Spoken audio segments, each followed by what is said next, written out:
And that takes us to OC, or RHOC, as I like to call it. Shooter prefers to call it rock, but Rock. you actually called it rock. Rock. You usually make fun of Camp me Rock. when I do this. Nice. We'll call it rock because Shooter went along with it. We are, what, 6 episodes in? 5, I think. 5? Yeah. How 4, maybe? I honestly don't is know. it 4? I don't know the answer to that question. Maybe it's 3. Nah, I think it's 4. It's 3 or 4. Wow, I just We're all over the map halved it. here. But this is our first season of Rosie. So how are you feeling about this show thus far? Eh, it's fine in certain situations, I feel like. But overall, I feel like I'm bored. I don't know if there's enough happening, I guess you could say, and it seems to really most of it stem from Tamra. I'm getting a better idea of who I like and who I am still uncertain about. But overall, there's just not a lot of substance. You know, I slightly disagree with you. I'm not like loving it. Yeah. I'm content. I'm content with what I'm seeing. It's But are you enough. content because we've had so much craziness over the It last could couple of be. months that you're just like, all right, It could this be is easy to watch? potentially, but I do think that I like the cast of characters. I do like who I'm seeing on screen, just as far as I do feel like some of these women are just different than what I'm used to. So That's fair.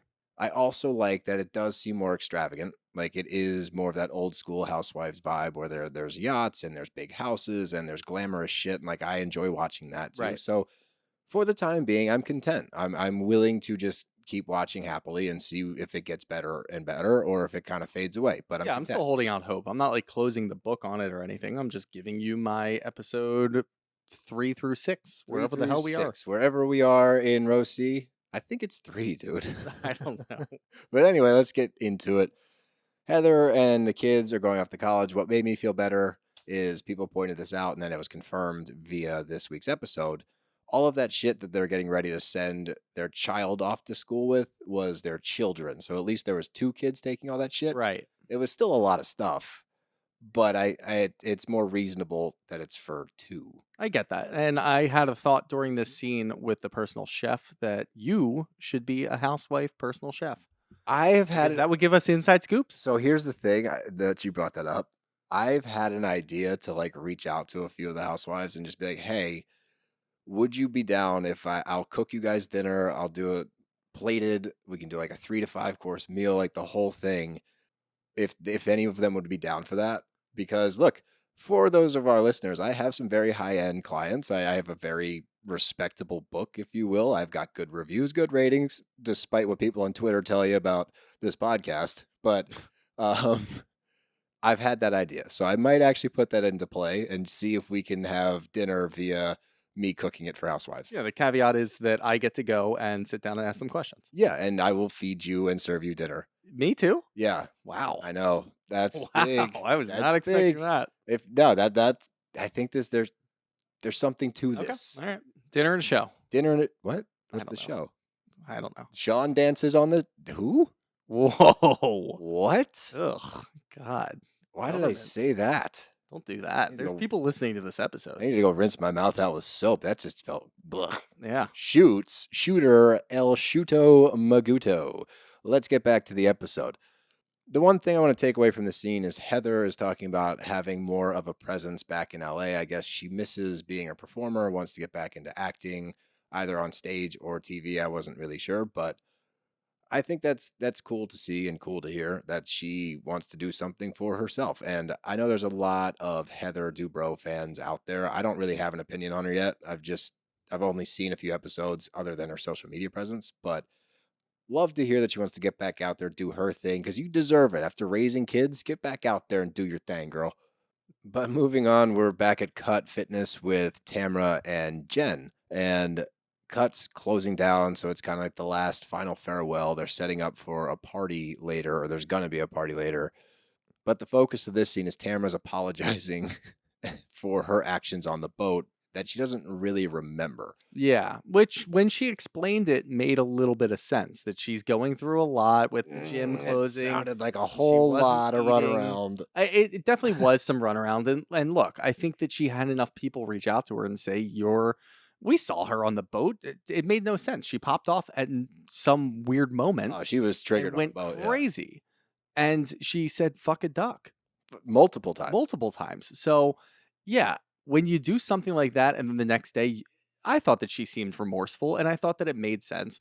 I also love the apology when you start off by saying, "I'm not making excuses for myself, but," and then go into all the details as to why you may have been in that state of mind. Whatever. She still apologized. She talked to Jen about it, kind of bounced some ideas off of her. And Jen was, I thought she was a good friend while also being logical and helping Tamara kind of get through and figure out if she was actually apologizing or if she was just kind of saving grace. So I had one opinion about Jen before this episode. I have some differing opinions now that I've seen this episode. Hmm. I also think it's interesting that she is a friend of Tamra. Yeah, which you So wouldn't know if you didn't have that no, you would context. not. I thought that was interesting as well. But in this scene, we find out more about like Ryan and Jen because as we know, Jen had an affair with this man, Ryan. The timeline is a little skewed. It's getting more and more skewed as these episodes keep going. But I guess they met at Cut Fitness, and that was kind of where they would mingle, if you will. That's a good word. Mingle. Yeah. She claims that it was always on the up and up as far as being physically intimate. It was more of an emotional affair until it was officially off with her husband. But the details that continue to come out via Tamra a lot of the time, which is weird, or Tamra's at least the caveat to kind of push it forward. She literally says, just tell the truth. It's like, yo, if that's your girl and she doesn't want to spill the beans, why are you forcing her to do it Well, it's one on funny. TV and two in front of your friends? It's funny because I kinda had that thought too, and when I'm thinking about watching a pattern of how people lie on these shows, what they tend to do is they tend to kind of overshadow or overreach on one of their lies to kind of knock down the actual truth, if you will. So Oh, when she comes out and says, "Yeah, it was way worse. It was emotional. It was an emotional affair." People are gonna kinda focus on that and be like, "Yeah, no, I get that. Like, you were actually attached to another human, oh. and you were kind of neglecting your husband at the time and having a tough time with your marriage. So maybe they're not going to dig as far into finding out if there was physical intimacy." Interesting. And after watching Tamara say that, I sort of that's sort of not confirmed, but my suspicions are growing. But moving on, we get a scene with Shannon and John, and they're going to an energy healer. And would you ever get jewels put in your teeth? No, Do you think that was on the show? Did we miss that? no, I don't. This falls under the realm of like astrology for me, honestly, Yeah. where it's sort of the same thing. It's you got healing rocks, and look, if that's what you want to do and you want to just carry it on you just for your own well being, go ahead and do it. If you're going to take that rock out and tell everybody at the party that this is supposed to protect you, no, we're No, not going to don't go through this. force it Don't upon us. do that. But I understand you're on a TV show. If that's what you want to go do, you go do it. I guess this is a staple for these shows. You have to apologize on FaceTime. You can't I just know. call or text. I guess we've seen text messages in the past, and those are the ones that don't really hit. But the FaceTime apology, I guess it's again, this is why I thought that Tamara actually felt bad because she looked actually upset. Maybe She she did was seem to more feel bad. I think that she was probably more upset about her actions and her losing control than she was about actually hurting Oh, Shannon's that's fair. feelings. Yeah. But she still apologized, and I look, that takes a big person to admit when you're wrong and your actions were stupid, and if you're gonna FaceTime somebody to do that, props to you. I agree. And I did think she was genuine. I thought it was interesting that Shannon cries after the call. And I'm kind of on the fence if those were real tears or not. If they are real tears, then she was genuinely hurt by whatever happened between her and Tamara in the past. I think she was, honestly, I think that's just the 2 people that we're seeing where Shannon's just better at deflecting and kind of internalizing the feelings that she might have towards Tamara, and you see Tamara spiraling. I mean, I don't know how much they've been around each other since before Tamara rejoined the OC cast, but it clearly hasn't been as much as they've been together now. Yeah. So I think this whole show is kind of bringing up those emotions and making them deal with it. Tamara is dealing with it in a way that she is showing all of her emotions and freaking out and then immediately apologizing and telling other people that she feels bad. And Shannon is still, putting up a strong effort to not dig into it, but the tears afterwards show me that I think that she was actually hurt. I think I do think they were genuine, but Yeah. But moving on from that, we are with Taylor Armstrong at her house, and Heather comes over because Taylor's going to be in a movie. After hearing her scene and her read the lines, how do you think that she did? Would you cast her? Taylor or Heather? Taylor. Okay. Look, I don't know. I mean, in the housewife world, people just kind of pop up in movies. I don't really question it anymore. No, it's just that she And we is don't friends know with the like what director. network it's going to be. It could be a Lifetime movie, it could be this and that, whatever. I didn't really read too far into it. I was kind of stuck on the idea that Heather didn't realize that she was actually invited to be part of it because she was drunk and didn't realize that Taylor was being serious. I love that That her. was the best part of the episode for me. When Heather's like, "Wait, you were serious?" Like she genuinely Taylor sent her text messages saying, "This is the character that you'll be playing. This is, the ensemble. This is everything else that's going into it." And Heather just sends 3 question marks back Yeah, because she genuinely had no idea what was going on. but that's what when she has that little cutaway where she's doing her confessional, and we find out that Taylor knows the director, and that's how she was cast in the movie. Yep. Then she also got a part for Heather. I'm not belittling the movie. I think it's cool that she's in a movie. She's obviously excited. So congrats to you on being in the movie. And you took it upon yourself. You know that Heather was an actress. Heather wants to get back into acting. Taylor thinks that this is a very, very kind gesture that she's giving to Heather, in which she's like, hey, I know you want to do this, so I got you a part in my movie. The way that Heather acts is that she's too big for this movie. She's too important. Like, she's like, I need to hear from the director. I need to hear from the casting director. I need to talk to whoever's producing the movie. They need to talk to my agent. They need to this and that. Like, we need to discuss numbers. Like, are you kidding me? It's like, okay, settle down. One, this was just a nice thing that your friend did trying to get you in her movie. Two, you can do the fucking movie without hitting all of your pinpoints on what your contract needs are. Like, I need my trailer here, I need this and that. It's like, just go to Oklahoma with your friend and do the fucking movie to make her happy. It's probably one scene. It's like one day of Yeah. work. You will get paid something. You haven't acted in a while. Use it as a warm-up game. It's an exhibition match. Brush off the cobwebs. Totally. Go to Oklahoma and shake it out. Shake off the And that's rust. funny because I honestly think that as we get to learn who these women are as we move through this show, we talked about how Heather sat down with her family and she was talking about how she wanted to go back into acting. And then immediately when she's given the opportunity to do so, she has all these questions. She She has mocks all it. these stipulations and she mocks it. And there's all this. So I think that just kind of points to who Heather actually is. Yeah, maybe. Where, yes, she wants to do things, but she also expects everything to be top of the line. No, if you've been out of acting for that long and you're not Daniel Day-Lewis, you're probably not going to get those things. I love that that's the marker of like, if you're not I feel like Daniel he's like Day-Lewis, he's got to be like universally known as probably the best actor, right? he's up there. He's got to be. He's top 2 at least, at the As very far as least. range goes, yeah. Wanna get into Range this? and range and dedication. Honestly, no, Yeah, him and Christian he Bale. is a crazy method actor. He lived in a log cabin getting ready for Lincoln, like built and lived in the entirety of the movie. Yeah. That's crazy. Welcome Love to movies with the bros. that.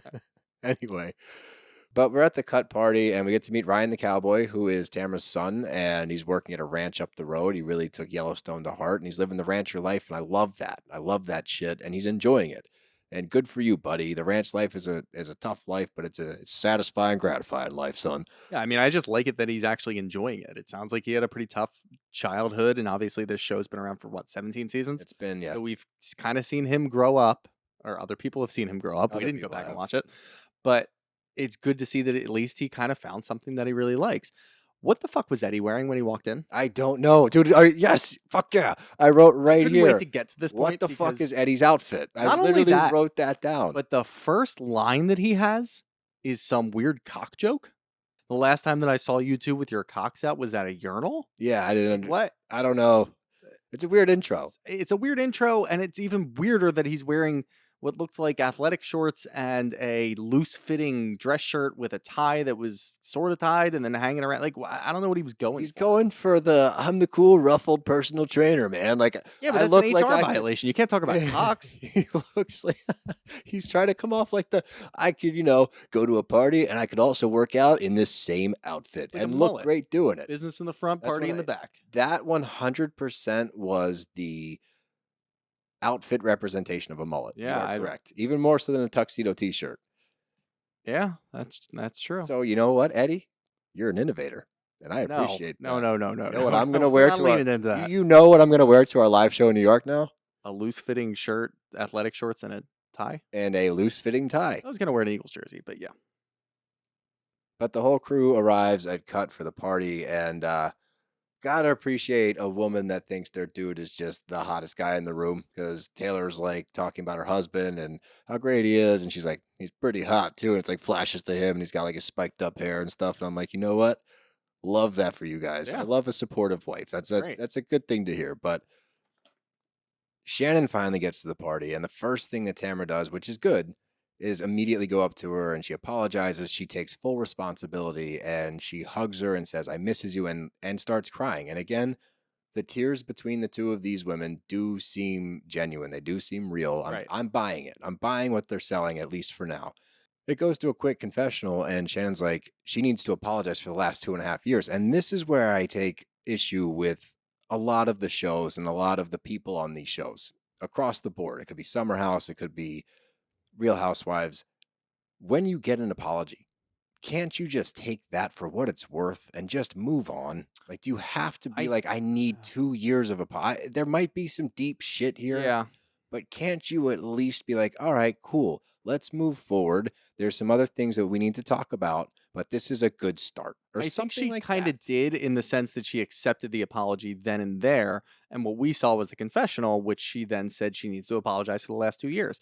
I actually kind of agree with Shannon, honestly. I think that Tamara is in the moment and she is refusing to talk about maybe Shannon is as well. Maybe both of them need to talk about the last 2 years. It can't just be one-sided. There's no way that Tamara just spurned you for 2 straight years and made a mockery of you. You probably did something in return. So yes, the two of you do need to sit down, but I don't really have an issue with her sitting in her confessional if she had done it right then and there at Tamara's party and Mhm. said, "Yeah, that's great and everything, and I accept that apology, but I need you to apologize for the last 2.5 years." Right then and there, I'd have an issue with it. Yeah, okay, that's fair. I, I can see both sides of it, but the big news of the night, Gina's talking to Heather and brings up this post that was from Jenn. This is where I start to shift a little bit on Jenn, Yeah. but we did see previously in the night Tamara, that's when she's like poking Jenn, like, just be honest, just tell the truth, just Yep. tell the truth. And then brings up the fact that she was allegedly caught in a car banging Ryan at the gym. Tamara, this is your friend. This is your friend. I am starting to lean towards Shannon's side that you probably fucked this thing up because what the hell? You invited her on the show like she's your girl. And the first thing you do is talk about how she's lying about the affair she had. Like, Yeah, it didn't really make a whole lot of sense, but I guess the only thing I could really think of is Tamara wants this show to be good, and she came back and she had a few ideas, and she said, "Look, I've got this friend. Maybe I'm not super close to her, and I'm ready to burn her oh, if the I need to." sacrificial lamb. Sort of, yeah. Let me bring her on the show, and she'll be a friend of. She has a really compelling storyline that we can dig into. That's really going to Oh, piss I off the other love women here. this. So I I look, love this. Tamara's a vet. She knows what she's doing. She came back and she knew what she was going to do. Obviously, the thing with Shannon isn't going to carry the whole season, but as we saw, both Gina and Emily have issues with what Jen is talking about when it comes to the affair, to the point where you get both sides. Gina walks away and says, "I can't deal with this. We're not going to glorify somebody having an affair." Fully understand that Yeah, because no. that's what they were doing. And we're getting to the point now we're in the third or fourth or fifth or sixth episode, wherever the hell we are. And Jen has talked about her affair more than anything else on this show. She hasn't talked about anything else on the show. No. She's been the shoulder to kind of lean on for Tamara here and there, but she's not bringing any other personal stories aside from her affair. And we're getting more information. And like you said, the timeline's getting skewed. Now all the other women are kind of finding out about it. And Jen's getting more comfortable talking about it, which is weird. If you're going to be that open about your affair, you can't be comfortable talking about it. I don't know. It's something that you did. You're admitting that you did something wrong. You can't be kind of smiling and rubbing shoulders with people while you talk about your affair. It's just Yeah. weird. Wouldn't Well, you want to not talk about it? especially considering somebody at the table was cheated on and Yeah. was crushed by it. Like, it just time and place, I guess, if there ever is a time and Yeah, there's place for just that. no social awareness there. But I think I really do just think that she's gotten to a comfortability point, and I'm happy that Emily checked her because I thought that maybe Gina was going to go over and say she ended up going over and saying something to a couple of the guys that were standing in the corner, and that's fine. But Emily checked her fully yeah, and went deep into it, started grilling her. This was the moment where I liked having the never before scene because you get the little blip in the corner like yeah, we the were little talking about blind date before in the blip. blind date thing. Emily grills the accused or something like that. And Emily went after her. And I appreciate it because until then, everybody's just kind of been taken aback, like, "Whoa, you're really open about talking about this. Like, good for Whoa." you. Yeah, seriously, like, you get it essentially, you've gotten a good for you, and she's gotten to the point where maybe she thinks that she's almost right in this moment, and Emily brought up a great point. Did you try to find out if your family had an open position on their ranch in Oklahoma so that your husband could go out and work there and you could live here and carry on your affair? That's a really good point. Yeah. And of course, Jen immediately denies it, and there's this whole thing. I think Emily's right. I think, and look, you can argue that it might be subconscious. You can argue that she didn't realize what she was doing, but yes, deep down she was. If Jen takes that stance in the next couple episodes, and she starts to talk about it and she says, "Whoa, maybe I did subconsciously do that." I think she's lying entirely. I I do think she's too. lying because I think what she's doing is she's realizing what people want to hear and giving them a little bit of information Yep. to hide the greater picture. Yeah, she's So if she does that in the next 2 to 6 episodes, wherever the hell we are again, then I'm going to point to her and say she's definitely lying about all this. yeah, it's like lying by admission. Yes. Like she's giving them just a We little just bit. created a new phrase. Lying by admission. Yep. Yep, coined. Put it in the We'll make a shirt. we'll make a shirt. Shooter's Army, lying by admission. Shooters That's a shirt. That's a good fucking shirt. Shooters Army lying by admission. Coming to a Etsy shop near you. But the last thing, and this is also another knock against Jen, there's a post on her Instagram, the one I referenced earlier, and it's her celebrating with the other partners of her yoga studio. And the caption is, "Congrats, we're still here. Amazing." Like something like that, where they're praising each other for still being open Yep. the day before you're going to your friend's gym closing party. She's losing her business, can no longer stay open. And the day before that, you're going to post some nonsense about you celebrating that you're still open. And then you have the Audacity. audacity to sit there and say to her that it wasn't intentional. That's a big problem. If you're celebrating, I don't even know if it was the anniversary. That was the thing that I wanted to find out. She said it was a TikTok trend. Like, okay. No, it's not. I'm on TikTok a lot. It's not a fucking TikTok trend. There's no way in hell it's a TikTok trend. If it's your anniversary, like your 5 year, 6 year anniversary of being open, sure. You can put a big sentimental post and say, 5 or 6 years, we had no idea that we were still going to be open and thriving and doing great. Yeah, maybe people can draw some conclusions and say, whoa, this is a little insensitive because Tamara's shutting down her thing. But at the end of the day, you're praising your business. That's fine. Yeah. But to do it that specifically and say, who thought that we'd still be open? Praise be, whatever, that's insensitive. This is a Handmaid's Tale. Praise be. Praise be. Yeah, I don't know, and I don't know what's going to come from that. Tamara seems to accept that it was just bad timing, which is shocking. And that's where, Maybe Tamara's turning a new leaf.